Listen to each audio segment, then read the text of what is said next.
علیکم ورحمۃ اللہ وبرکاتہ۔ جی محترم بھائی نے یہ ایک سکین بھیجا ہے جس میں جی سعید بن جبیر رضی اللہ عنہ سے روایت ہے،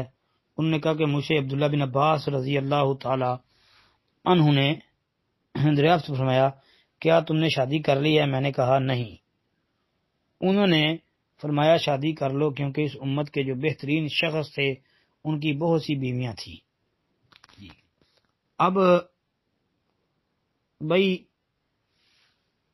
یہ یاد رکھیں کہ اس کثرت سے یہ مراد نہیں ہے کہ بندہ جتنی مرضی بیویاں رکھ لے، یعنی بہت زیادہ بندہ بیویاں رکھے جیسے ہوتا کہ لا تعداد، یہ بات نہیں ہے۔ یہ تعداد شریعت نے مقرر کر دی ہے کہ بیک وقت بندہ 4 سے زیادہ بیویاں نہیں رکھ سکتا، یہ یاد رکھیں، بیک وقت 4 سے زیادہ بیویاں نہیں رکھ سکتا، جیسا کہ صحیح حدیث کے اندر یہ بات کی وضاحت آ چکی ہے۔ جی عبداللہ بن عمر رضی اللہ تعالیٰ عنہ سے مروی ایک روایت ہے کہ غیلان بن سلمہ ثقفی رضی اللہ عنہ جب مسلمان ہوئے تو ان کے نکاح میں 10 عورتیں تھیں۔ نبی علیہ الصلوۃ والسلام نے فرمایا تھا ان سے کہ ان میں سے 4 کا انتخاب کر لو، یہ 4 جو مرضی رکھ لو۔ تو بھائی ایک ٹائم میں 4 بیویاں بندہ اپنے نکاح میں رکھ سکتا ہے۔ پھر ان میں بھی یہ بات نبی علیہ السلام نے وضاحتاً سمجھا دی ہے کہ آدمی 2 سگی بہنوں سے بیک وقت نکاح نہیں کر سکتا، خالہ اور بانجی سے بیک وقت نکاح نہیں کر سکتا، پھپھو اور اس کی بتیجی یعنی پتری جس کو کہتے ہیں اس کے ساتھ، یعنی دونوں کے ساتھ پھوپھی پتری بیک وقت ایک آدمی کے نکاح میں جمع نہیں ہو سکتی، یعنی یہ وضاحت نبی علیہ السلام نے ساتھ کر دی ہیں، یعنی 4 عورتیں بیک وقت آدمی کے نکاح میں رہ سکتی ہیں۔ اور یہ جو باتیں دوسری میں نے کی ہیں ان کو سامنے رکھ لیں تو پتہ چل جائے گا کہ کون کون سی ہیں،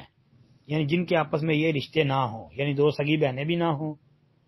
پھوپھی پتری بھی نہ ہو، خالہ بانجی بھی نہ ہو، ویسے 4 عورتیں اکٹھی بیک وقت وہ نکاح میں رہ سکتی ہیں۔ تو کثرت سے بھائی یہی مراد ہے، باقی کثرت سے یہ مراد نہیں ہے کہ پاویں درجنہ رکھ لو، یہ جائز نہیں ہے، کیونکہ یہ روایت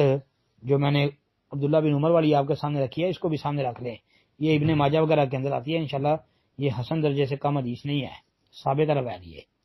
جی۔ تو باقی امام بخاری رحمۃ اللہ علیہ نے جی یہ ایک باب قائم کیا ہے تعداد ازواج کا بیان، یعنی کثرت النساء، اس حوالے سے تو اس باب کو بھی تسلی سے پڑھ لیں تو انشاءاللہ زیادہ فائدہ ہو جائے گا، پورا باب پڑھیں۔ اور یہ جو عبداللہ بن عباس والی یہ جو روایت آپ نے بھیجی ہے یہ بھی اسی باب کی آخری روایت ہے جی، 5069 نمبر صحیح بخاری میں۔ پھر منکرین حدیث کیا بحث کر رہا ہے، اس کا کیا اعتراض ہے، جب اس کا اعتراض سامنے آئے گا تو پھر انشاءاللہ دیکھیں گے کہ آیا اس کا اعتراض کیا ہے اور اس کا جواب کیا دینا ہے۔ السلام علیکم ورحمۃ اللہ وبرکاتہ۔